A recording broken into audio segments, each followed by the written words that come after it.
See, it was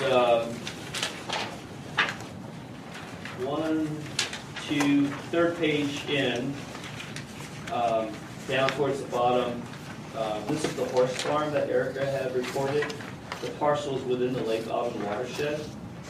I've been out to that site. The stream that actually runs through it goes into Lapham Brook. Has anyone looked at how those maps are delineated? And So about 1/3 of that parcel is Lake Auburn watershed. The other 2/3 are Taylor Pond watershed.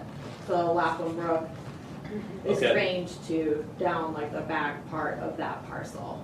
But the major stream is going into Lapham Brook? Yes. Okay, good. Yeah, and they actually, Taylor Pond Association reached out to us to see if we could help them sample for phosphorus. Okay. Now that this is in place there, that mark's there. Yeah, So we're gonna work with them to help them do that. I didn't know there was a stream there. Where's the stream?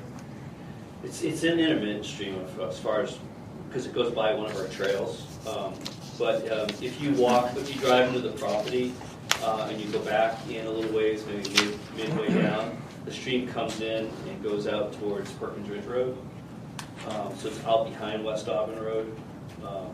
Yeah, it's Bruce Damon's land that we're... I noticed today they're finally kind of getting up to speed with that. They got horses there now. Yeah, they got, they got horses. Anybody else got a question?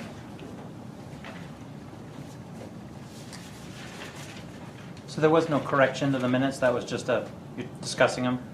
No correction, no, it's... Just discussion, okay. It's fine, yeah. There's a portion of it in the Lake Auburn watershed, so... Okay. Helen, thank you for taking time for us. No problem.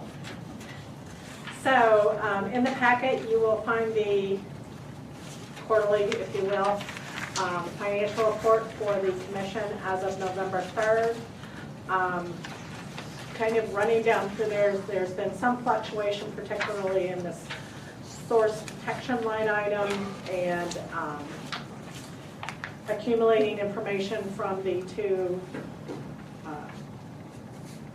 Lewiston, Auburn, and water districts and departments, depending on which side of the river you're talking. So you will see up to this point, we have total revenue of $191,675. Clearly, as we've discussed at prior meetings, the bulk of that surplus over budget reflects the forestry management. That is running about $74,000, or a little less than $74,000 above the budgeted projections. On the expenditure side, we have several line items that are facing deficit situations. Obviously, Lewiston's contribution to labor for, excuse me, up to this point is running or exceeding budgets. In the past, depending on which calendar year, it depends on who had crews available to do what. So sometimes Auburn's over, sometimes Lewiston's over, sometimes they balance it more. I know the recent invoices reflect Auburn Water District doing more of that work up to this point. The Forestry Board exceeds budget. That's based upon the work that they've done. If revenues exceeded, there's going to be the corresponding expenditures in excess of budget. Public education, we had to go back and reprint some of the water reports and a few other items that had fallen into that category. Same thing with some supplies. Legal fees, I think you're in a better position to know about why those are exceeding budget than probably be. And then as a reminder, operational supplies, they did purchase more buoys, anchors, and boat supplies this year. In the prior year, we did have a surplus in this line item. They've made up for it this year. And then we do not budget for depreciation and amortization because that's a non-cash expense from our standpoint. In spite of those deficit situations, we are still having a surplus in the overall budget operations of about $50,000. We had planned, we being you, had planned as far as the budget cycle to draw on our retained earnings in the amount of $23,290. With going into this last month's stretch, my guess is we will not need to do that significant of a draw to finish out the fiscal year.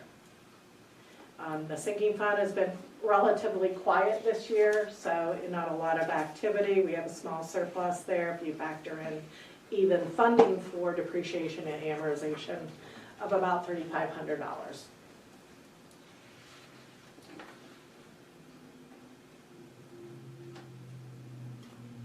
Any questions? Just the one question, is this gonna be for discussion on the budget? This isn't the budget, this is the quarterly report. This is the quarterly report? Yep. Okay, sorry. Happy? No, I'm good. Good. Anyone care to make a motion to accept the quarterly report? Make a motion.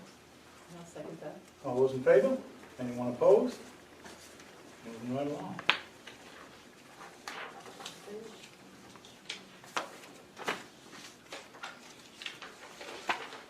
Now we get to the real. Now we get to the budget. Yeah. So you have been given 3 documents related to the budget.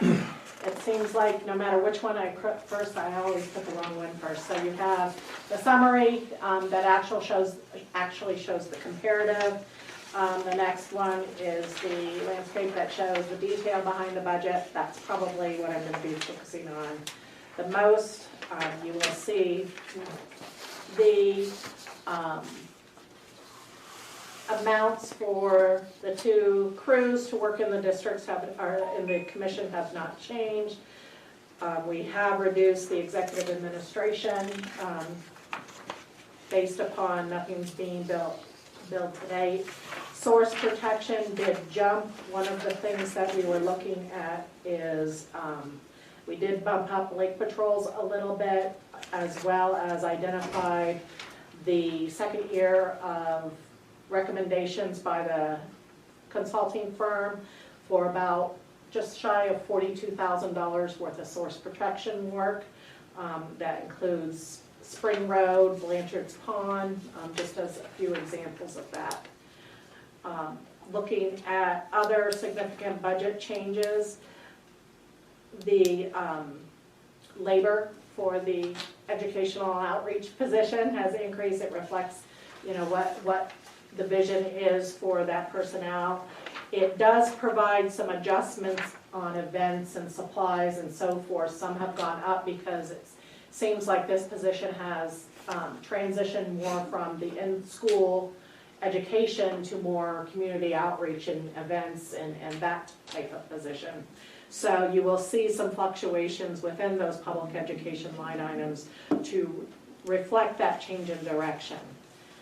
The insurance, I'm happy to say, has decreased a little bit in spite of what's happened with all of the, natural disasters. We were able to secure a 3-year liability coverage that held the price for all 3 years. This is the final year of that 3-year pricing, so my guess is you'll probably see a jump in next year's budget. A question about that. Yeah. Is that line just for the Lake Auburn watershed protection? This is just for the Lake Auburn watershed, so you have 3 different coverages that fall in that line. You have the actual liability for watershed-owned property in the boat and that type of thing. You also have a fidelity bond on me, and then you have D&O insurance on you as an organization. But we're not tied to either Lawson Water Division or the Auburn Water District. No, this is a standalone policy. Thank you. You will also see a jump in legal based upon the amounts that have been experienced so far this year and the need to reflect probably a similar amount for next year. There's been a slight decrease in property taxes based upon some of the fluctuations within the various municipalities that we are still paying taxes on. And everything else is either held constant or has minor fluctuation. For those of you who were on the commission this time last year, we funded the boat replacement over a 2-year period, so we're looking at year 2 of 2 for that purchase of $25,000. So total expenses are $183,200. We're looking at funding that budget with the contributions from both entities of $58,250, carrying forward $50,000 and $50,665 in fund balance, which is about the same amount that we used to balance this year's budget, noting that it is not anticipated to draw that much. We are anticipating sale of timber of about $14,000, the intergovernmental, which covers the boat inspections for the summer help to do those boat inspections, of $2,000, and then obviously with the drop in interest rates that everybody is seeing, that's a negligible amount, just to put a placeholder in there compared to what we were earning.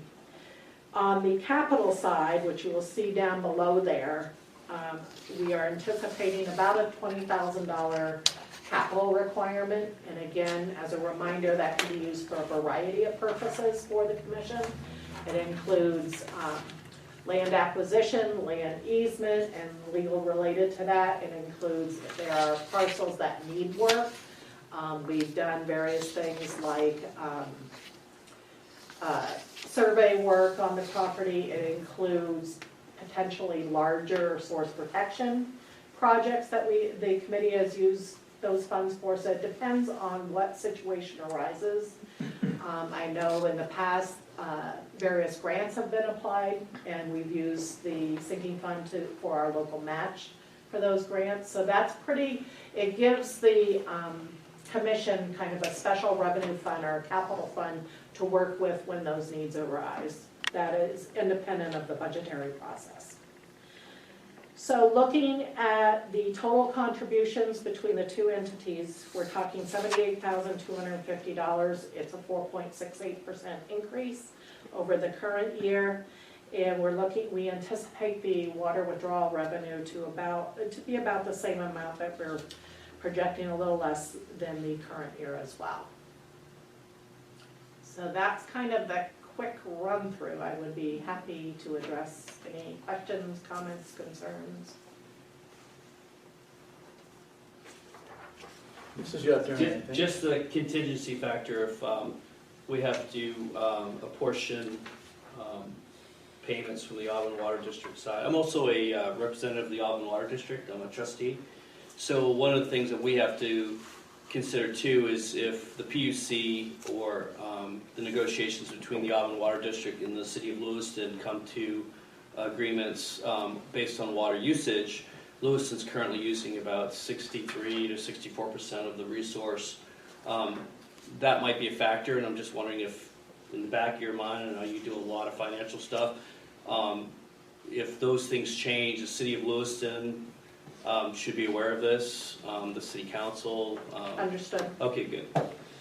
That would not impact the watershed operating budget, though. That would only The funding. impact how we fund it. Yeah, okay.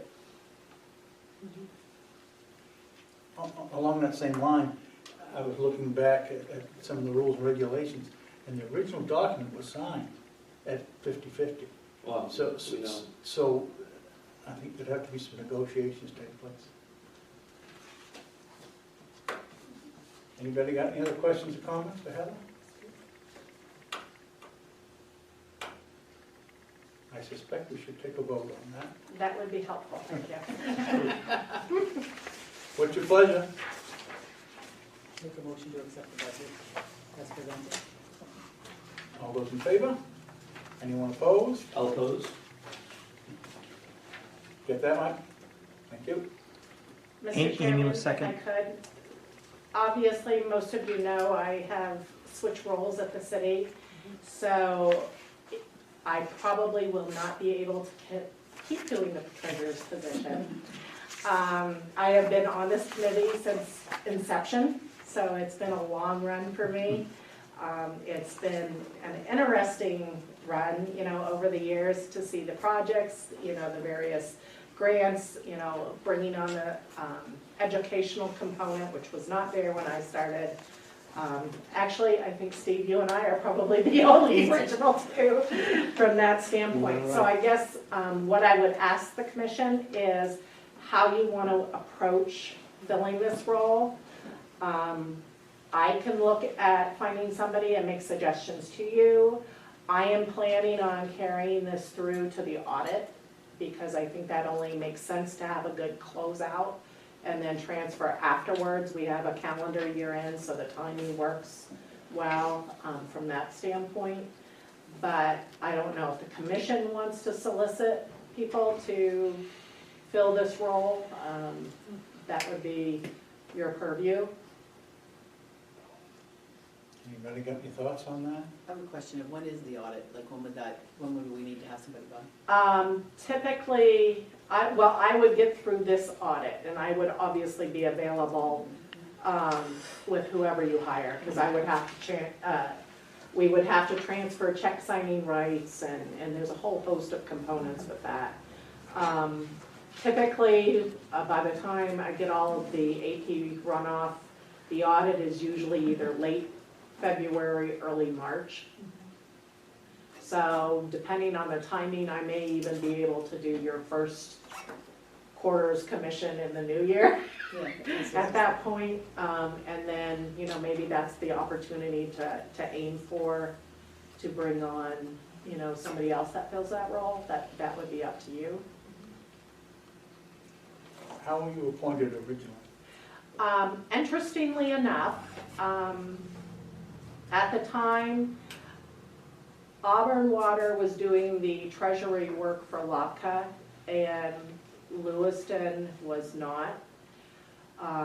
When the commission was formulated, they wanted somebody kind of independent of the utilities doing the treasurer's component and having it as a standalone commission. This works different than any other joint agency that I can say from the city side, because usually like payroll's cut through Auburn, Lewiston does the AP for 911, we airports through Auburn, so there's a balancing act for all of them, but it's through our municipal operations.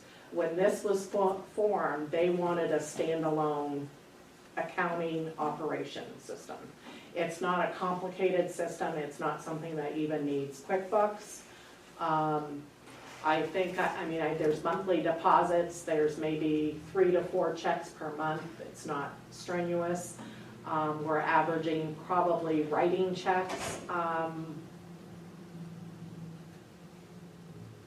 If 20 a month, that would be on the high side. So there really isn't a lot of significant activity. There's a stipend of $2,500 that goes with the position. This person obviously will do the insurance applications and issue the 1099 miscellaneous at the end of the fiscal year. We have, it truly fluctuates depending on what projects are done, but typically there's at least 3 1099s that get issued. We have 4 bank accounts to kind of spread based upon the FDIC coverage. So that's kind of a quick synopsis. I have it on Excel that's all linked and generates these, so it, you know, rolls right into financials, so it's not anything terribly complex looking at it from that perspective. I guess just for my general information, obviously there's somebody who's taking your place that you vacated. Yes, there is. Would they be interested? Probably not, but there would be one that we are doing some succession planning with that is picking up a lot of our utility accounting that I think would be a nice fit. So we have that position. There is another one that I would look at least if we're talking, you know, Lewiston side of the house, what we would look at doing. So either one of those, I don't know if Auburn Water District has the capacity, you know, in-house to have somebody do it. I don't know what the pleasure of the board is. Do you know, Sid, if there's anyone? I don't know if even Adcock wants to do, you know. It's nothing we $500. we've never talked about it. You're waiting full of accountants. I'd just go around the table and see who wants to. You mentioned when it was initially set up, there was an effort to make it an independent type of financial. Yes, because, go ahead. But, I mean, it ended up being a Lewiston employee who was overseeing the, But I was not involved with the true water operations when Right. I started, okay. and it's just been a very long time. Not just voting So- member. So, I mean, if you want, I can kind of start reaching out and at least, you know, through ideas and inquiries, I can send you suggestions and do some vetting for you. And then, you know, once we narrow it down, if I find one that really decides they want it, I can bring the person to the next meeting and introduce them unless you want to go a different direction. And if I remember right, Dave Jones was here. He, for lack of a better term, looked Actually, over it was his Chris shoulder. Branch. Excuse me? It was Chris Branch. That's before my time. But I remember. So I am Dave the, oh Jones. dear. She looks better than you. So does it need to be a second person? Because I think, didn't The Dave only, Jones, okay, Oh. I know for the, For the sign. segregation, the internal controls, so we can still maintain that. What I would do is kind of see who you get for the person, and then we can establish who that second person is, once that first person is established. Because if it goes over to another organization, it doesn't make sense to have a Lewiston person be that co-signer. Right. Because then you gotta go and take the checks over and things like that, so. anybody got any thoughts?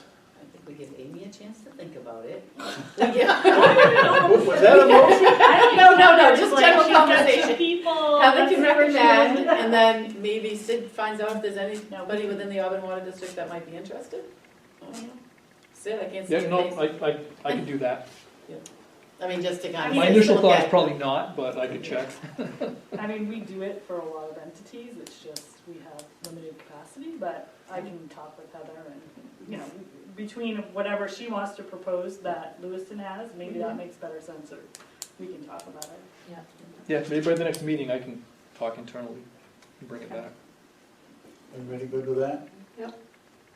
I mean, my goal is not to leave you guys high and dry. I will do this until a replacement's up and running. Thank So. you very much. We understand though, however. Bills may be just a little Maybe the later first thing than she's normal. giving up. Maybe the first thing she's giving up. So thank you for considering that. Thank you for all you've done. I was gonna say, Yeah. it's been a lot of service years. Yeah. It was a volunteer, there's a little tiny stipend. Sure, there's some right on that. You do it for the fun, not the money. They say, they told me that. Future agenda packets, revisions to format and content. So I had asked to get this on the agenda, but let's You're on the introduce, yeah. representative? Yes. I'm Oh, we Steve didn't Frank. even How go are Let's you? introduce, yeah, let's We need to introduce. go around. Yes. Yeah, we need to go around. Go around the room here real Put that quick. at Sorry, I the should have done this. at No, first. no, that's fine. We'll start with you. Dan Dubay, lawyer in Lewiston, my own place. I'm on the Board of Appeals in Lewiston and a few of the boards, past service and various boards. Amy Landry, I'm the executive director here at AvCog. Alan Holbrook, I'm a commissioner from the town of Turner. Camille Parrish, Commissioner from the City of Auburn. Kevin Gagne, Deputy Director for Public Works, representing Lewiston as a clerk. Heather Hunter, I almost said finance, city administrator for Lewiston Treasurer. I'm still getting that new title now. Casey Geiger, just member of the public. I'm Mike Broadbent, I'm the Assistant Superintendent of Auburn Water, and I am the Secretary to the Commission. Sid Hazelton, Water Superintendent for Auburn and co-clerk of the commission. I'm Erica Kidd, I'm the Watershed Manager, I work for Auburn Water and Lewiston Water. I'm Carolyn House. I'm the Education and Outreach Coordinator for the Water Commission. She's brand new. Mm-hmm. Thanks for joining us. Yeah. Dan Delito, Auburn Water District Trustee and an Auburn Commissioner. And Mary Ann Runchick, Public Works Director, as you talked earlier. Awesome. Thank you, everybody. We used to do this as somebody new came on, but it was very rarely we get somebody new, and all of a sudden, everybody's new. Okay, back to future agenda packets. So I brought this up last time, you guys, just to kind of look at a little bit more guidance around each agenda item, or what we need to do with it, or, you know, what's expected of the commission at that time. Because I work with the LOPCA group that is really, it just makes it so clear. So I just did some drafts, I mean, you can read them, but it really was made up, okay? So that you can get a feel for like what I'm looking at. Like one of the simplest things is like items together in the agenda, you know, and our names on one side, because even though I see you all once every 2 months, it's sort of like, who are they? Oh yeah, that's what it is, you know. And of course with more stability we'll stay the same, but I can tell you now that we have a new city councilor coming in January, so we'll have another new face. And I even put, sorry, did I apologize yet for calling you Dale? Dan? No. Like I said, I just really made this up. And just kind of looking at some of the order that we do for the sewer district. And so the agenda itself looks relatively the same, just a little bit different of what are we voting on, what are we just talking about, you know, like what's new, and so that things can roll along and kind of stay consistent with that. So just an idea, and as we look at the workshop for next month, it kind of is like, what do you want on this agenda? That's another question. How do we do that? How do we get something on there? But the memo from the clerks, I get this from Travis, and it's really giving a little bit of background information, because maybe you weren't thinking about this topic for a while. You know, like what is it that it relates to us, and then, you know, what action do we need to take? And so it kind of goes through the agenda items. This is the general idea, I guess. And then, you know, the clerk's report itself, like for instance, the Lake Auburn study that we have that's 184 pages long. Like that would have been something that maybe they get some highlights together, and that is given to you in this report, so that we kind of know what are the instances and what's in that report that relates to the watershed that we should pay special attention to, or, you know, go to those sections. So it's intended to be a guide as well as a report from the clerks, because we have two very talented, very knowledgeable clerks, and really they're just running this meeting for us. And I feel like they both can contribute more in a way that's informal, by just kind of giving a little bit of the background pieces. And again, it might tie in with our discussions in December about, you know, Robert's Rules of Orders, what's a relaxed version of that look like, and kind of giving whoever wants to make a motion or make a change, you know, clear guidance on what it is, you know, what part of the agenda that we're in.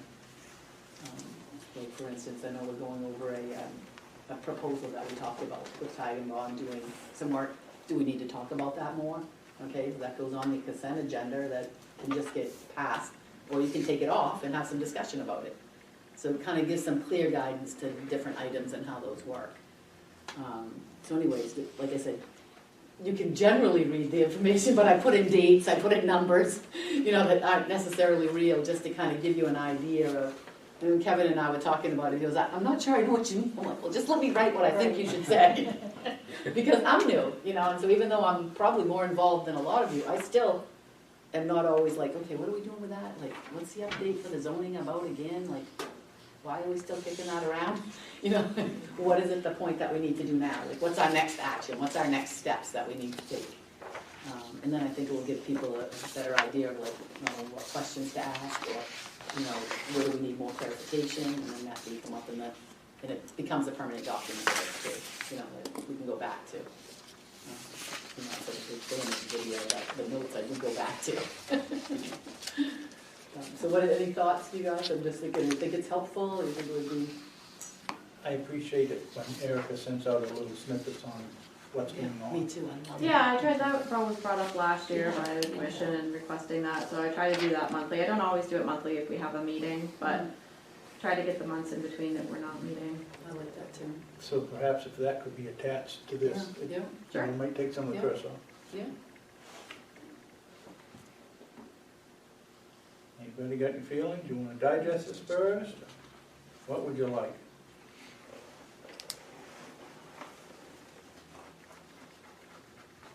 When we look at the workshop, it's kind of, we can kind of see how it fits in with the Roberts rules and how we want to run the meetings and things like that, but we can kind of follow a format, kind of present that as the new layout as we discuss it in a workshop setting in December.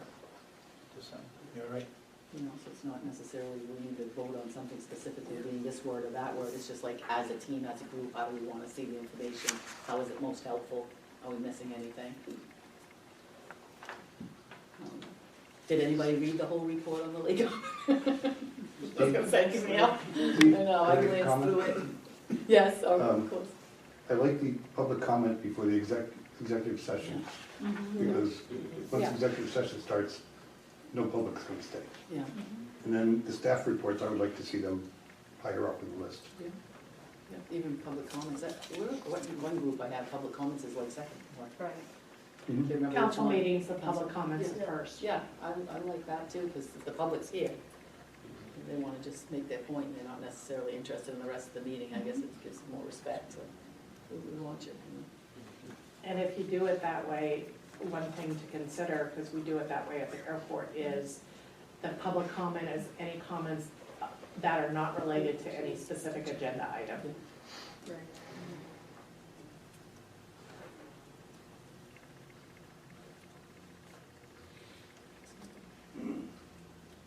So this, the agenda you must have that form and just change it to meet the needs of that month. Yep, that's right. I'm just wondering, because my memory's so terrible, if somewhere's on there you couldn't say elections in September or whatever, so that every month, every time we meet, we look down, oh, election's coming up. Just a reminder, just so it doesn't get by us. Election.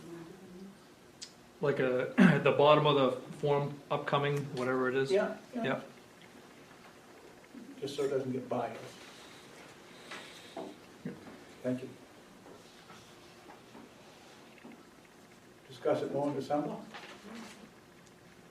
It's just an idea. You guys just- Yeah, I think it's good. I think, moving staff reports, I think in the past, not so much on this agenda, but I know seemed to be like, the agenda was very heavy loaded for all the action at the end of the meeting, when we've been here for 3.5 hours, and everybody's like, okay, I just want to leave, so I don't feel like the commission at that point wants to stay here much longer. Yeah. So moving really, things that are gonna require a lot of discussion by the commissioners, moving them up higher in the agenda, so that we're not, at 6 o'clock, I wanna leave, let's just move through it quickly.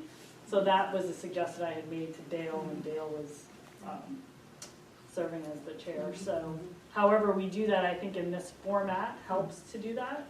So if we can just consider what those items are that really are going to require more discussion and input from the commissioners and moving them up. I certainly like the names on the side of terrible names. Me too. Terrible. I still call my kids, hey you. I call them the wrong name. Dale's been corrected to Dan. Dan, right, exactly. Another Dan. Excellent, thanks you guys. Thank you. Thanks for doing that. Yeah. Water quality update and activity. Sure, so in your packet here, I've just got your water quality data that I update each time we have a meeting. One of the first graph, or the first graph in there is lake temperature. So you're seeing from 2017, 2018, 2019, 2020, and 2021, the lake temperature over the year. The bolded black line is this year. So it's following a typical trend. We are a little bit warmer this time of year, but we're getting close to what we have called lake turnover. So that happens in the fall and spring. And through some of our emails, I said I would talk about that a little bit at this meeting. In the summertime, the lake is very warm at the top and still quite cold at the bottom. So you get a couple distinct layers, really warm water on top, cold water on the bottom. In the fall, that top layer starts to cool down. It gets denser and denser and denser. It gets closer and closer in temperature to the bottom water. And just as that hits peak density, it's almost the same temperature as the bottom. That slightly less dense water and denser water mix. And then you have the same temperature all throughout the lake. You have the same level of oxygen all throughout the lake, which typically during the summer it's higher at top and it's a lot lower at the bottom of the lake. So probably by the end of this week, we'll see that happen. We have a monitoring buoy that we work with baits on that's stationed out in the lake through the open water season. So we can watch that closely. We get updates every couple of hours right now for temperature and dissolved oxygen. So that'll give us a good indicator when turnover happens. Then our staff go out and do one final round of lake sampling, water quality sampling, and then they will be done that for the year, because typically shortly after the ice forms on the lake, so we're not going out anyways. So what you see on here, that temperature chart,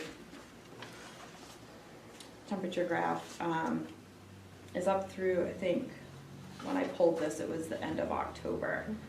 So that temperature will continue to decline. The second graph on there shows you the turbidity from, again, 2017, 18, 19, 20, and this year, 2021. This year is the bolded black line. And you'll see seasonally this fall, we saw a small spike, so just for reference, a lot of the year the turbidity is about a 0.5, which is very low for a lot of lakes in Maine to begin with. And you see this jump up, but it really is from a 0.5 to a 1. So this big spike in green that we had in 2018, that's upwards of a 3. That's when we are really concerned with water quality. Having it come up to a 1 is not alarming. It's just seasonally in the past few years, it's been a little bit lower than that. And again, working with baits and our water quality staff, they are looking at different types of algae. And it just so happens that this year there's an abundance of a different type of algae that we have seen in the past, just not nearly as abundant as this year. So we think that's related to the slight increase in turbidity this year. And again, that usually will tick up slightly when the lake turns over, so it's mixing, so everything's suspended and mixing around. So that can cause further cloudiness of the water temporarily. That's not unusual. We expect to see that. And after that, things typically settle out and run about a 0.5 NTU throughout the winter. What number do you start to panic at? Well, 5. yeah. I mean, I think once you get up over 1, we go, okay, something's going on. You get to a 2 or a 3, that's a problem. The water treatment plant shuts down automatically, I think just a little over a 3 or out of 3. So we will never pump water that has a turbidity higher than that. I forget what the exact cutoff is, but that's when we would go to the water in our reservoirs. Massachusetts has a maximum of 3.0 or they'll lose their waiver filtrations. So we're at 5. So just so you know, that another New England town is much more restrictive. The next information I have on here is lake sampling phosphorus results. So this is our water quality staff testing results for in-lake. And I always include this map here. I know it's kind of hard to see, but it shows in the lake our different sampling sites. We sample at different depths, collect samples for total phosphorus and orthophosphorus. So you'll see those on there. I have pulled from August, September, and through October. That's the most recent results that we have received. Following that is our tributary sampling phosphorus results.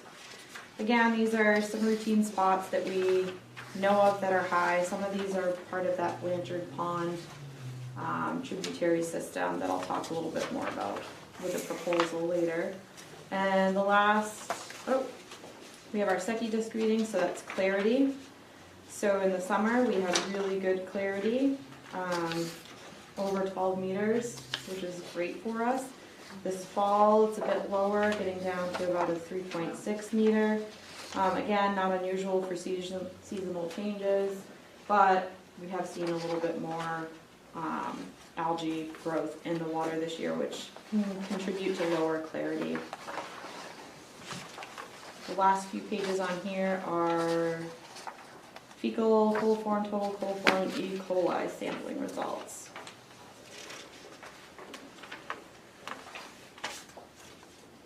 Any questions on the water quality data? Well, just a concern about the amount of phosphorus coming into the lake, Mm-hmm. and that's recorded in the lake. So I'm concerned about the inputs to the lake. I see all this, the yellow, which is where we've highlighted Yeah. areas of concern. And not all of that is at Blanchard Pond either, so I think we need to have Correct. a discussion about the other areas of concern as well. Yep. And we have been doing, this is another part of my update, but there are several small tributaries that come on the Whitman Spring side of the lake and drain into the lake. I've been working with Lewiston Water to replace a lot of those old rusted out culverts, do drainage improvements, improve the ditching so the water's actually flowing to these new culverts, putting riprap, stabilizing the soil, fixing plunge pools. So I'm hoping we'll see some improvement on that end, Camille, too. And we also, there's one culvert that goes under Lakeshore Drive that drains Townsend Brook and that wetland system into the lake, and that had been plugged recently. We cleared that, working with Lewiston, they cleared that out for us. We finally got some good flow going through there. I have talked to DOT about replacing that culvert though, because it is undersized. They could either have two there or one larger one. That probably won't happen for a couple of years, but we at least have much better flow going through there now. There's beaver activity over there from time to time, so sometimes that gets dammed up, unfortunately. A quick question on the culverts for Kevin and Erica, because it's the Lewiston crews that are doing it. I noticed a couple of the culverts are lined up with one or two of the historic rock culverts. Have you guys had to dismantle any of those rock culverts yet? And We have not touched those, and we don't plan on touching Oh, any great. of those. No, Appreciate that. The granite stone ones. We are not sometimes it's touching. just the entrance that needs some work. Yeah. And our club can help with that. We've got smaller equipment, smaller dump bodies, smaller excavators that can go in and keep that cleared up. Because I know a lot of people like the history part of the whole walking area. Yeah, those are very old.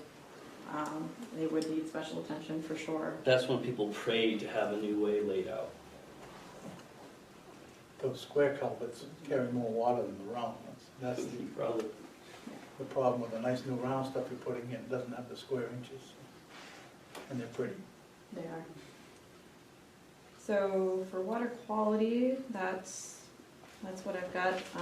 Like I said, probably going to see turnover of the lake this week. Watershed update, one of the items was the work on Spring Road.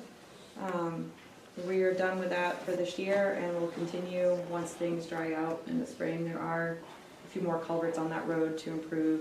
Also some grading needs to be done on that road.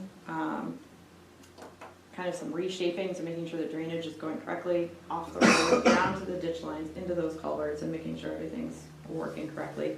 Right now you can see on some parts of that trail that you have erosion down the middle and it's just not shaped correctly. So we'll keep working on that. There have been some forestry projects in the watershed, not our property or our projects, but I've gotten a few notifications from the city of Auburn about different timber harvests going on, so you might have seen some of them. I did not get a notification about this one, but it's on the Gendron pit on Grace Lawn. There was some timber harvesting going on. Also, a parcel that actually has frontage on Maple Hill Road, but comes backwards towards Sargent, that pit, that gravel pit area. There's another parcel there. There are a couple right next to Tabors, across the street from Tabors, that will be going on. And again, I've been working with the city. They have to receive a timber harvest plan from the property owners, and then they send it to us for review. So I send that out to be looked at by a forester, and then try to meet on site too to take a look at it. So if you see any work going on around Tabors, that's what I'm talking about. It's evident from the road. The Townsend Brook culvert we cleared, which was good. Someone mentioned the Underworld Horse Farm, which is on West Auburn Road. since we last met, that did receive approval from the City of Auburn Planning Board as a recreational operation. So they do have horses there. There will be a small riding center. There will be lessons offered there. I'm sure you know that falls in the ag zone, so they've gone through the whole process with the city and planning board and sending documents to me, and I've sent them out. And it's been a long haul, but I think they're ready to go there. There was quite an article in the paper on that a week or two back. Yeah, yep. That has received a lot of attention from the neighborhood. Good, some good, some bad. Sure. Yeah. Erica, I know Mary Jane Dillingham used to have horses, and she might know of the best management practices. Correct me if I'm wrong, but the horses, if they start using the trails and more down towards the lake, which they'll have access to, they might be building up some of the bridges to withstand that. They're gonna need to pick up the horse shit. I mean, it's really gonna be, in large quantities, but it's my understanding that that type of feces is bad bacterial-wise, because they mostly eat grass. But maybe a little bit of insight and best management practices that other people use in multi-use trails could get to them. So that way they'll have a plan, and I'm thinking if they just rolled out there, I don't know if we can get some sort of ATV permission for them to go through once a week, if it comes to that. But if LawPEC's thinking about their own set of standards, then at least they'll turn around at the watershed lines, and we can do that on our trails. We can get signage that says, hey, you are entering the Lake Auburn watershed, like you see on the road, right from our own trails, and there's probably 4 or 5 of those we would need. And then they could actually turn around there if they don't want to pick up their own crap. We love using the trails and everyone using it, but I think in this respect, with the dogs and the horses, we really need to stay on top of that. They have little bucket things they can put on their horses for parades and stuff, so maybe, I I think don't it know. has to set up and they just scoop it in. I don't know. Yeah, I agree. I think we almost need to make that a requirement for use of the trails. Yeah. And watching some of these meetings with the owners of this farm, it did not come up that they had an intention to use trails on the commission property, but I can talk to them about that and find out if they do plan on riding down any of those trails, and then make sure they have a plan for managing that. Yep. They've reached out to us, Perkins Ridge Snow Travelers, so Okay. we said, yeah, as long as they realize there's a few months out of the years that you may have hunters on some of these private landowners, and you may have mountain bikers, fat bikers, and snowmobiles. But pretty much this summer it's pretty quiet, and I think horses would be welcome if they pick up after themselves. Sure, I can reach out to them and talk to them about that. I think it's addressed somewhere in the policy, but I think at the time it was a horse here, a horse there. But this could be. This is a recreational riding center it's going in, so. And then the Tail Pond Association could piggyback on that as well, because Laughing Brook is right down there as well, and if they just get in the habit of figuring out a way to clean up after themselves, I think it'll be a great asset to the community. The next item I had on here is an update for proposed zoning amendments in the city of Auburn. So really there are 2 pieces of that, and you may have heard about it in the paper, at city council meetings, planning board meetings. The first one is about the strip zoning proposed updates. So a couple meetings ago, Eric Cousins from the city of Auburn came here and did a presentation about that. So if you were here for that, that's the topic I'm talking about at this point. So what that was looking at expanding the rural residential zone, which in the watershed is North Auburn Road, West Auburn Road, Maple Hill Road area, Skilling's Corner Road area. It's those roads, they're from the center line, 450 feet back is rural residential, and after that it's ag zone. So what this proposal was to expand that 450 feet to 750 feet. So essentially you'd be converting some of the ag land to rural residential, which has less requirements that you need to meet for building. So that would in theory, provide for more developable land in the watershed in this rural residential zone. This went to the planning board, who met on this past Monday, and they were tasked with giving a recommendation about this change to the city council. Tuesday, I think. Yeah, it was Tuesday, Okay, yep, the 9th. last night. Oh, sorry, yes, it was Tuesday, yeah, last night. And the planning board voted against recommending that this go through to the city council for Auburn. So there was a vote 5-2, not in favor of having this go forward. It still will go to city council. Their next meeting is on the 15th. But there was a lot of public opposition to this. A lot of people came and spoke at several meetings that have been going on this topic. So that is where that stands. The other item with the City of Auburn zoning, this is part of the comprehensive plan update that Auburn is going through. It's their future land use chapter. So in the future land use chapter, it was proposed that some of these rural residential zones be changed to a new, there's new zoning that would be looked at, but it would go to a residential zone, and essentially the change would be 1 building unit per acre would go to 2 building units per acre. And again, these rural residential zones are North Auburn Road, West Auburn Road, Maple Hill Road, that area. The planning board also discussed this, and their recommendation to city council is that these rural residential zones be changed to the new just rural zone. So they would go from 1 building unit per acre to 1 building unit per 3 acres. So it's actually an increase in acreage required for development.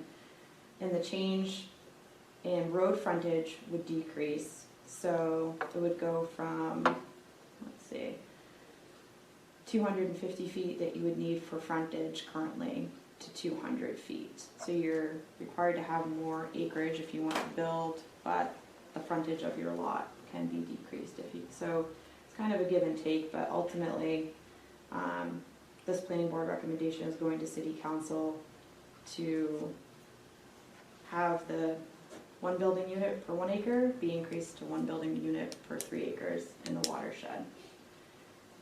And that will be brought to the council on the 15th of November as well. I know those are kind of involved, but any questions on those?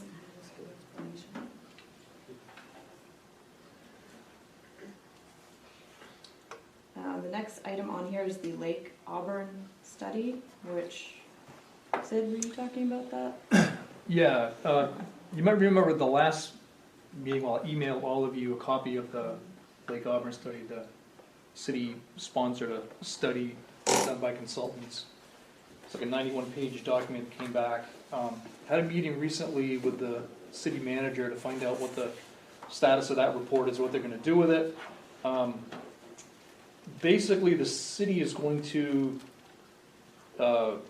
bring that study back up probably sometime next spring, this coming spring, like February or March. They were waiting for the new council to be seated and then bring it up at that time for discussion.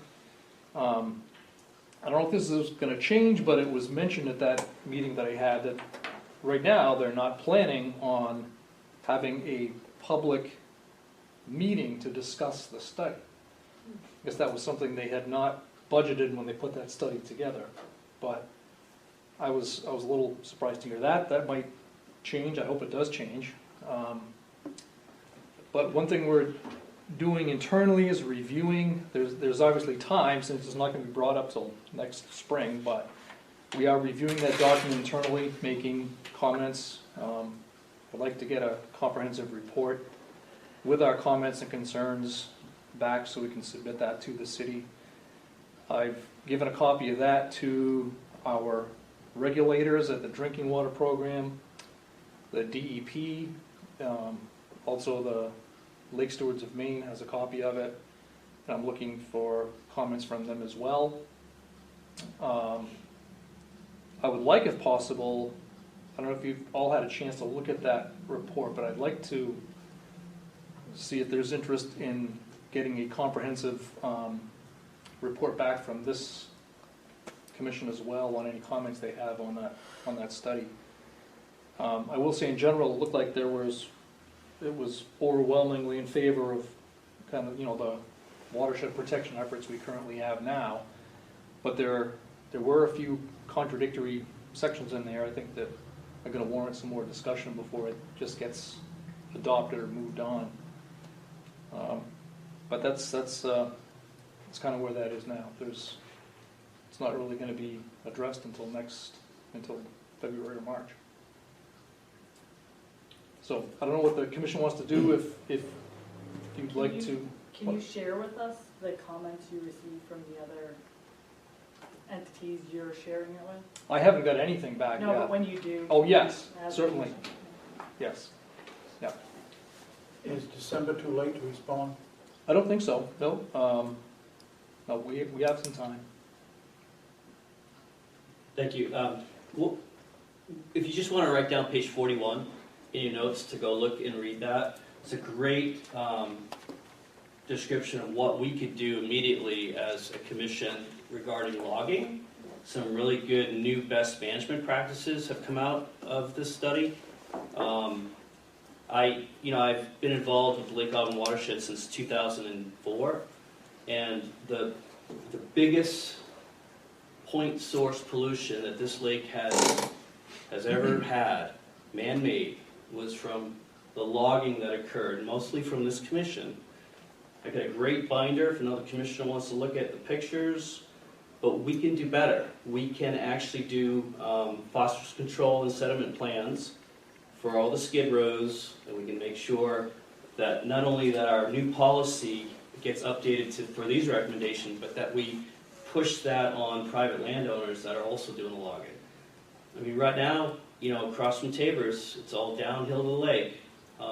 I did send Dan Hargreaves a copy of our policy, so they know if their loggers do what we do, at least it's that step. But we can bring the step up to here by making sure that we don't do any more logging until we adopt these best management plans. And that's a future agenda item, I hope. That can be discussed in the workshop. But we have nothing planned right now, right? Anyway, this is a lull in the logging for us. There are a couple parcels that could be done under frozen ground conditions, but I would bring that to the commission first. Yeah, or they could follow these BMPs on page 41 and get it done. It's just one more step in the right direction. But yeah, it should be lots of pictures, guys. Just soil going into the lake, just bad timing, and that's what happens with these logging operations. They pay their men, and they have Christmas presents to buy. So if you try to shut them down in the middle of November or early December, the ground thaws out again or whatever, it's hard. It's hard for the forester. It's hard and that's another thing too. In our policy, it said that we should be putting it out to bid every 10 years. We haven't put it out to bid yet, so we need a forest bid for those types of services. The logging operation itself, that goes off the bid, doesn't it? But not the forest.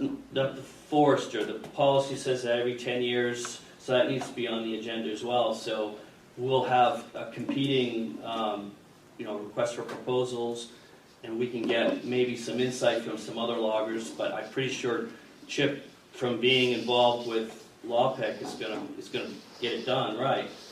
So, but anyway, just wanted to bring that up as far as one of my reads in the new Lake Auburn study, which is another future agenda item. We should be really involved with promoting the stuff that's in here. The last timber harvest plan that was done was 2013, so 2023 we would be looking to have that out to bid. Okay, 2023.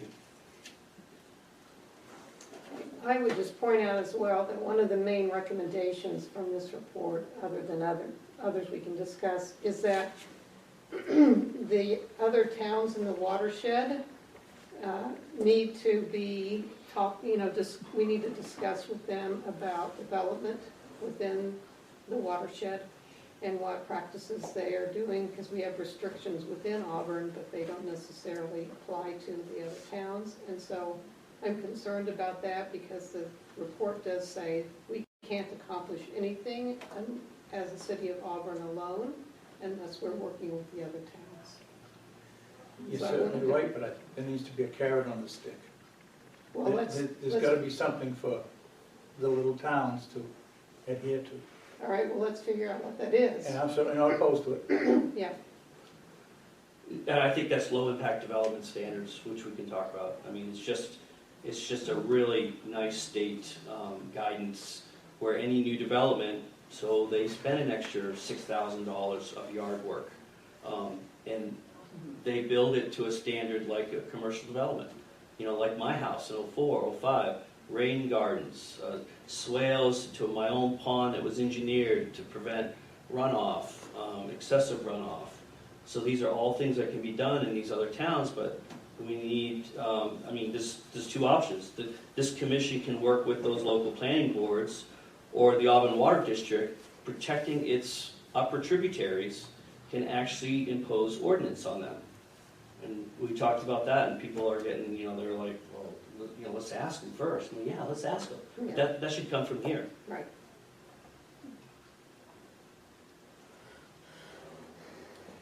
Yeah, I don't know what they'd be looking for carrots, more of like trying to help build buffers around some of those areas or something like that. I mean, I don't know, what would, A few years ago in Turner, the Gershicks got a new culvert, and this organization helped greatly with that. Is that right? And the schools in Hebron, anyway, have seen a lot of participation from your predecessor. So, you know, there's some things to offer. Yeah, that's true. Partner with, yeah. The Lynn Richard, when she was here in Carolyn's role, she received the 319 grant, and with those funds, so that's a federal grant for Clean Water Act. And that was that Gershick Road culvert that enters into Little Wilson Pond, and there were a couple other projects along there too. So we can look into that. The 319 grants come around, I think, every other year. And where we have, you know, we have our watershed plans, typically they want to see a document like that and then implementing something as part of that. And in our last studies of the watershed, it is mentioned in the upper watershed towns, you know, there's projects there that can be done. So we can work on that on our end, but also the commission too. I will tell you, a few years ago, mine did some zoning, and in areas in the watershed, we requested 5 acres. And just last year, we cut that back to 2.5. So, you know, there's been discussions. I think they need to hear from others when those things happen.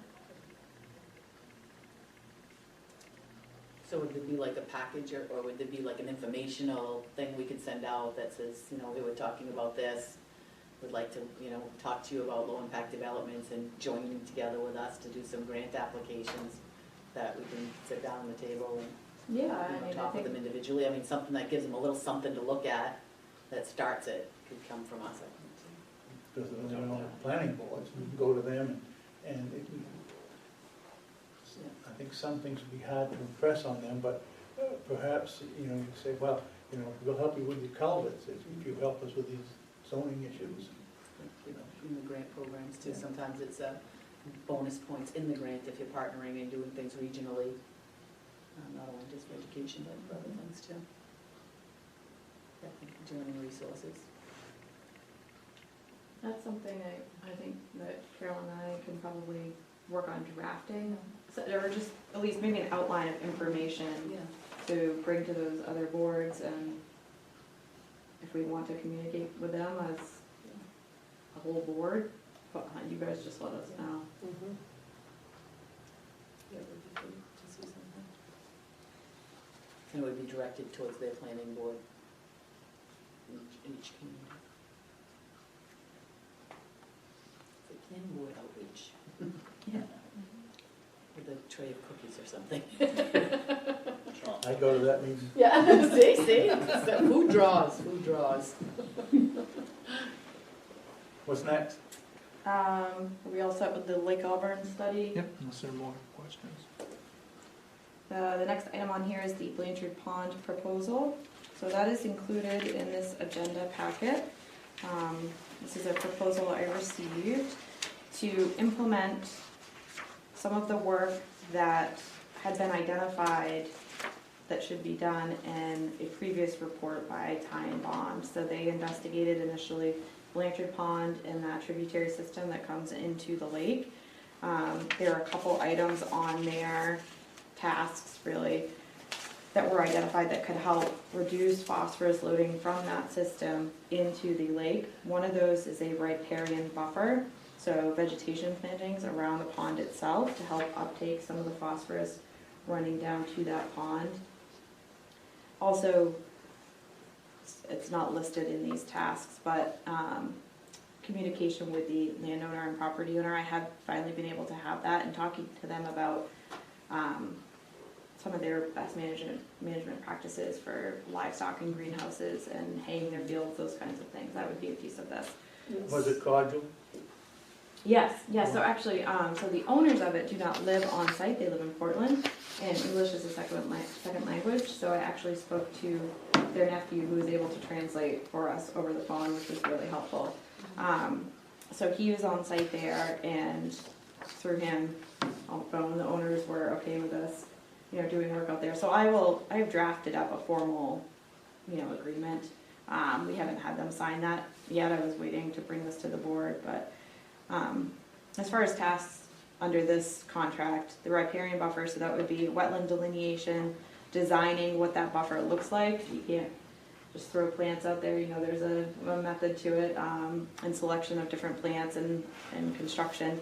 So that would be a piece of this. And also stream stabilization. So this pond that we've talked a lot about, there's a stream that outlets from it, comes under Route 4, drains into the lake.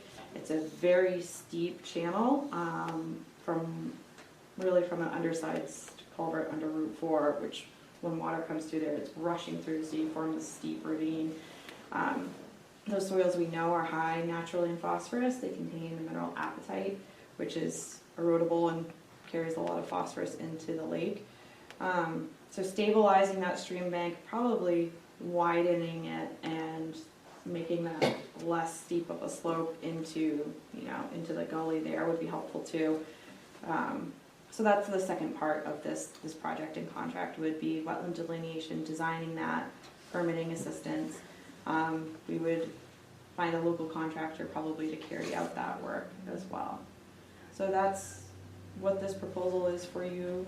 I was looking for approval for that, and this work would probably start in the new year.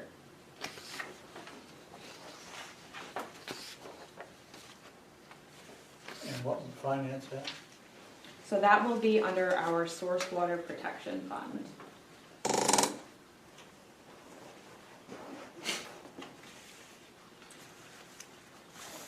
So I'd make a motion to accept the proposal from Ty and Bond and for you to be able to move forward with that agreement. Second that. Okay. All those in favor? Anyone opposed? I'm in favor, Thank you. but there's no discussion. But is there any more discussion before the vote? That was it for me. Anybody else? Good? And our last item on here, our last bullet is education outreach update. So everybody, this is Carolyn Houts. She's our new education outreach coordinator. I think we did intros while you were here. So these are our board members. Sid and Kevin, Heather, I don't know if you've met yet. Mike and Casey from Auburn Water. I'm Carolyn. I've met a bunch of you before, and it's nice to put some faces to the bios. Especially those who haven't sent me their photos for the bios. So I'm from Stamford, Connecticut. It's a city of 130,000 people in southern Connecticut. I wasn't really interested in environmental science until I think my sophomore year of high school, when my parents made me get a summer job. So I found one at a park right in the middle of downtown. And it was mainly like stewardship and weeding and planting native plants.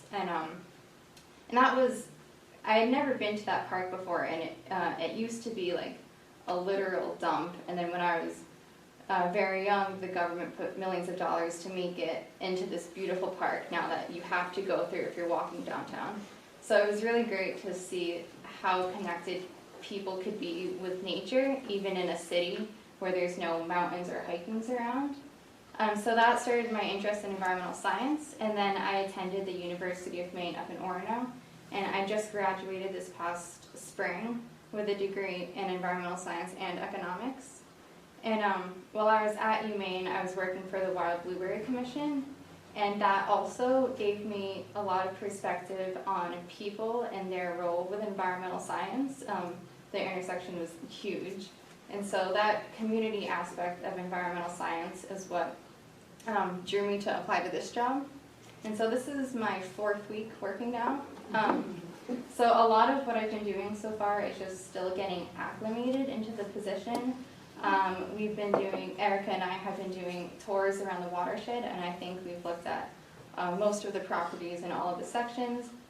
We've been doing some walking tours of the trails. I've been going through a lot of the old employee data, looking at past events that they've had, old context, old lesson plans and photos, and a lot of the materials that they have just in the boxes for kids and events. Another big thing I've been doing is updating the social media. I really want to try to get more photos of everyday events that's happening within the watershed and work that's happening in the watershed. That way people see that, like, we don't just have clean water. We have clean water because people are working very hard every single day at it. The next thing I've done is the commissioner bios. That way the commission is just a little more accessible to the public. Today I met with Will Libby, and the students from Bates have finished their feasibility report for the tot lot connector, and so hopefully that gets passed and approved, and I'll be working with him a lot on that. And then I met with Gary Violet from the Boys and Girls Club, and so we're going to start working on a plan for the spring and summer to have environmental education programs at the Boys and Girls Club, and then the second half of that would be showing those environmental science concepts throughout the watershed. So it's part lesson and part field trip. And besides that, I've reached out to a lot of other organizations, trying to set up more meetings with them and just trying to introduce myself. No, you've done a great job so far. You've met a lot of people, had meetings already, and I think it's going to be good. We'll have good stuff planned for next year. Right. Welcome. Thank you. We had a great call about the composting and just the whole food circle in the LA area, that there's a group doing a big, not storyboard, but almost a presentation about how the circle of the food circle and network, how we're giving it to the leftovers and the gleaning and things like that. And we talked about composting, which is a new program we're going to be doing. So she'll be involved with that with us too. So the Mitchell Institute is working with us as well. So I tried to get her to hop on that call. So I you told on the her, follow-up. sorry. I know. You did. I did. It was my fault. Yeah. We were double booked. They have materials that they're sharing, so we want that to be part of the commission's effort as well as what we're doing in Boston. I'm sure Auburn with Dennis as well. Well, welcome. Thank you. Anybody else got anything for her? We will have.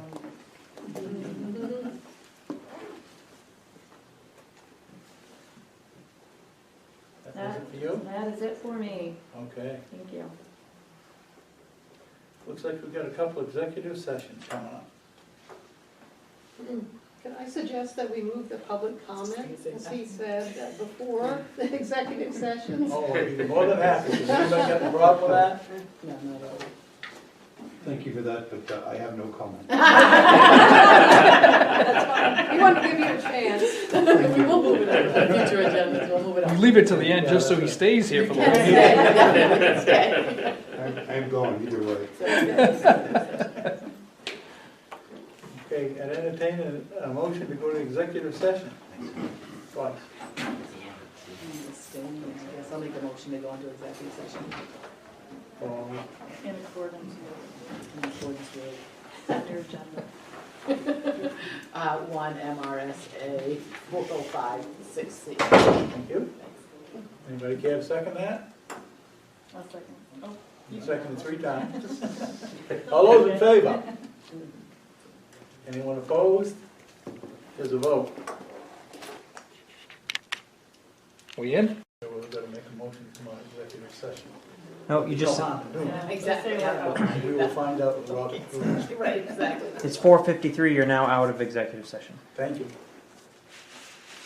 So I'll make a motion that we go into executive session regarding potential litigation in accordance with 1 MRSA 405-6E. All those in favor? Anyone opposed? Is that probably staff as well needs to leave, and me, probably, is that the one? Okay, it's 5:12, you're now out of executive session. Thank you.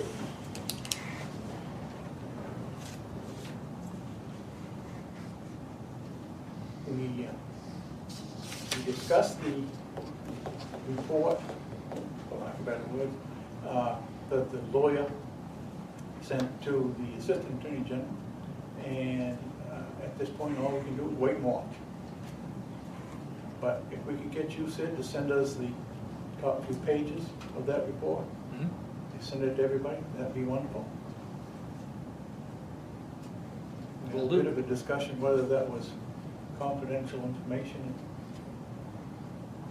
I feel at this point it's public information.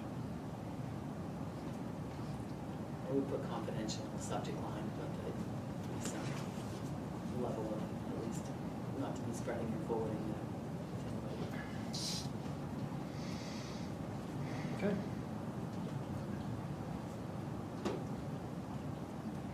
December 1 workshop, set the agenda.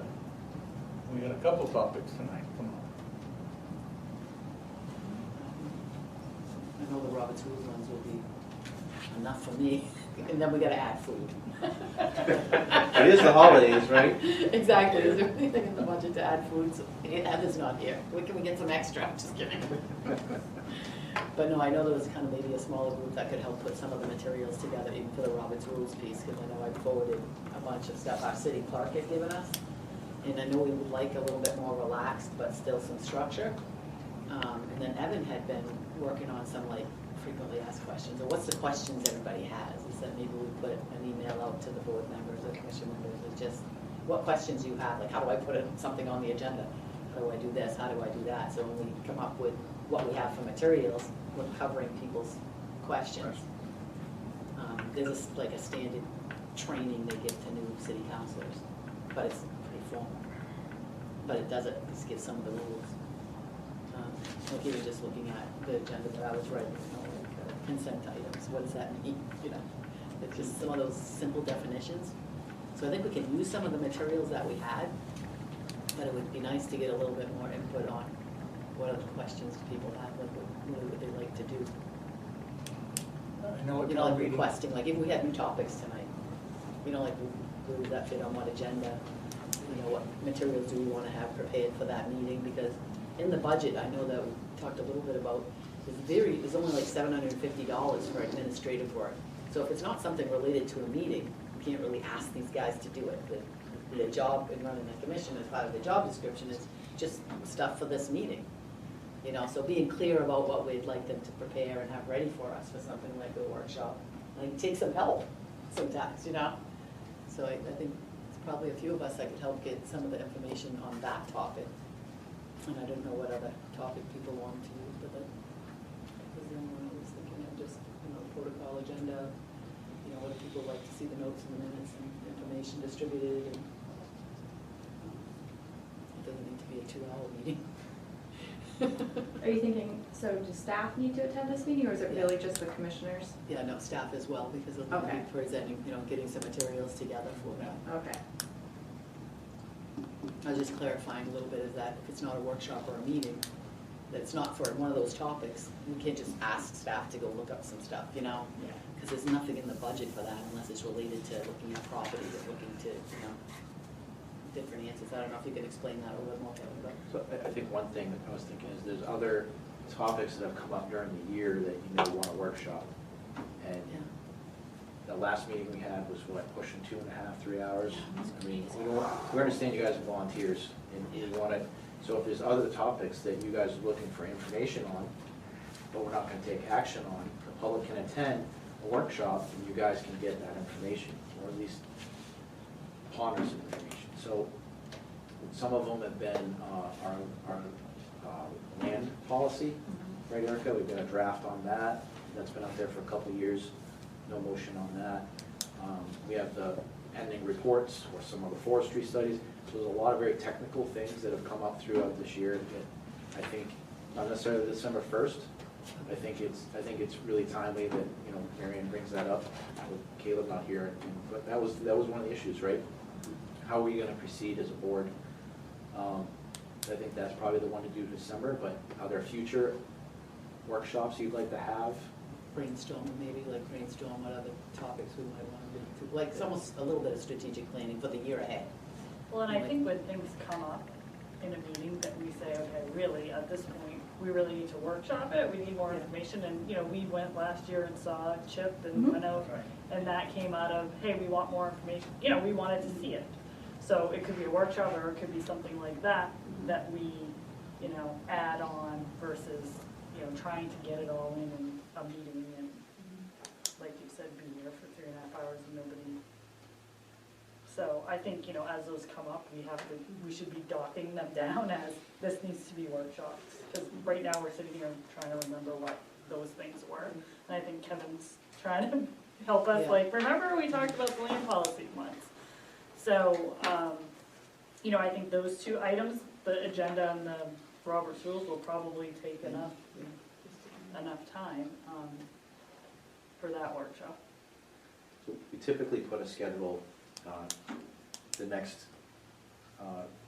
calendar year for schedule. So it's our next regular meeting would be February 9th, April 15th, June 8th.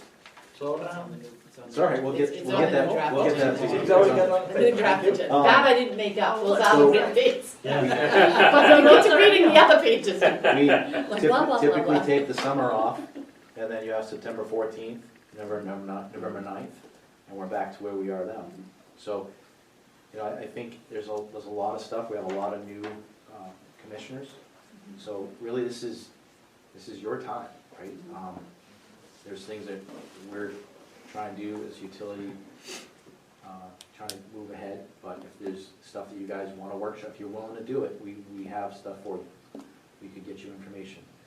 Depends if you want to do it in between our regularly scheduled dates.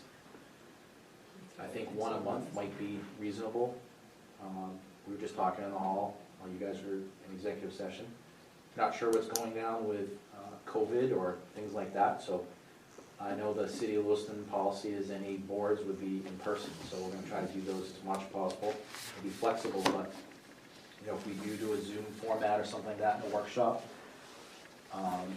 we could check with each entity and see if that's something that it would entertain where it's not a formal meeting. We can get other speakers in. I There's a know lot that. of rules around this, being able to Right, but if do it's a Zooms and workshop things. for informational things. Would be okay. So we can check on those type of things, if that might be easier in the early spring or winter, you know, the winter months, so we're not trying to travel or whatnot. I know Holly Ewing has been willing to come in and talk in her group, so I know she's taxed and busy, but, you know, we have other entities that have come in and shared information, so depending on what you're looking for, we can do other workshops. Well, and I think there are times when the agenda is lighter, where we've been able to have Holly or somebody come, and it hasn't been, you know what I mean? So I think we can kind of work them into meetings where it seems like it'll fit in, and if there are a lot longer conversations or things you want to talk about, we can workshop. I'd rather go to one long meeting than 2 short ones. Because you're traveling so far. Yeah, never anymore in July and August, let's just cross those out again. I'm not suggesting, I'm just saying. Yeah, and that's. Those are the times of I it. do think some, just a little bit of brainstorming we could fit in. But in that situation, I would say it should be clear that we have our agenda for the meeting, and then we're going to workshop something. You know what I mean? versus Good just idea. add something to agenda and have a long meeting. You said we all do this as volunteers. Not that I'm keeping track, but we're 2 state dinners behind. We'll see what we can do about that in the future. Future discussion topic, I guess. I can see us talking about the report, Mhm. the Auburn report, if Yeah, maybe a that's- workshop, and also how that ties into Upper Some- watershed, yeah. the upper watershed and some of the watershed protection. I think you presented us with some recommendations that were done over time, so I think us working through some of that and sort of projecting a timeline and discussing that would be really worthwhile, I do too. so. No, Evan's not present, but he had brought up bylaws, because we really don't have bylaws. We do have. We have bylaws. Do we have we have bylaws, are they new bylaws? No, we've had bylaws all along, it was just more of the rules around. Wasn't there it's not- something It doesn't need to be a bylaw. To it's on how many describe it's in. the staff's responsibilities, the treasurer, the chairman, the The roles, I did co-chairman, have the that, I roles? did have that. Is it in my called notes, bylaws too. or is it Well, like interlocal? It depends on how deep, I mean, they're not to that level of detail, but the interlocal agreement right. talks about the formation and Yeah. who's on it and how it conducts itself. Right, so it's not called We bylaws. do it- It's we have an a- interlocal agreement that Yeah. created the commission and it describes all of the, yeah.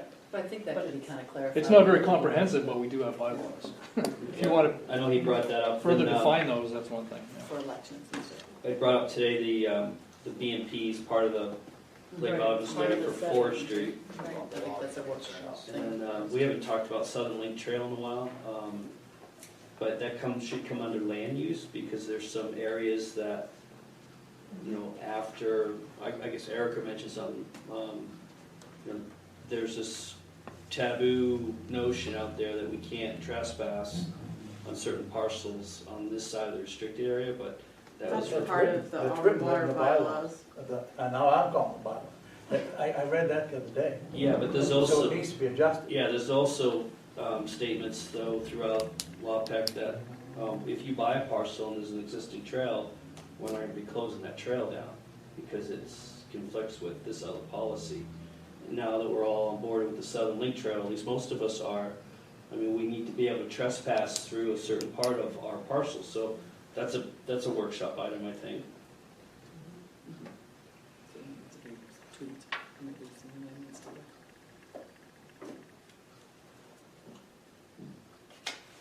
And I think I said at the beginning, but I'm not sure, that we will have a new city councilor appointed for January, so kind of by the February meeting, it'll be a new group to kind of set another workshop, so I don't think we should set a date on another workshop. Get everybody in on board and we get the list of topics, and then we can kind of keep having that in the background. So this is December 1st, right? December 1st. So we're having it here, Oh, correct? yeah, right. So I don't know if that one's originally, it must be added to our conference agenda. Do we usually It's add there, all- it's there if we needed it for budget approval. It was Okay, a, so it was it a should be reserved in date. there. Thanks for letting us use your place, Yeah, anytime. as long as you don't get stuck being the treasurer. It won't be me all after, I can tell you I don't think that. it makes sense to kind of keep all those It won't signatures be in me if pieces it's of us. the most, and if it works for everybody. We've already had an open session. Yeah. That didn't go very far. Any other commissioners got anything else? Just to add that the Water District trustees are still looking, and there'll be a continuing process, the protection of Lake Auburn bylaws. And as a workshop item, this committee could be involved with sending recommendations to the trustees to protect Lake Auburn.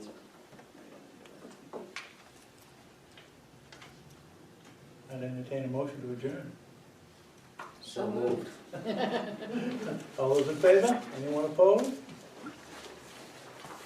Thank you. Thank you. We leave this here, or we can take it?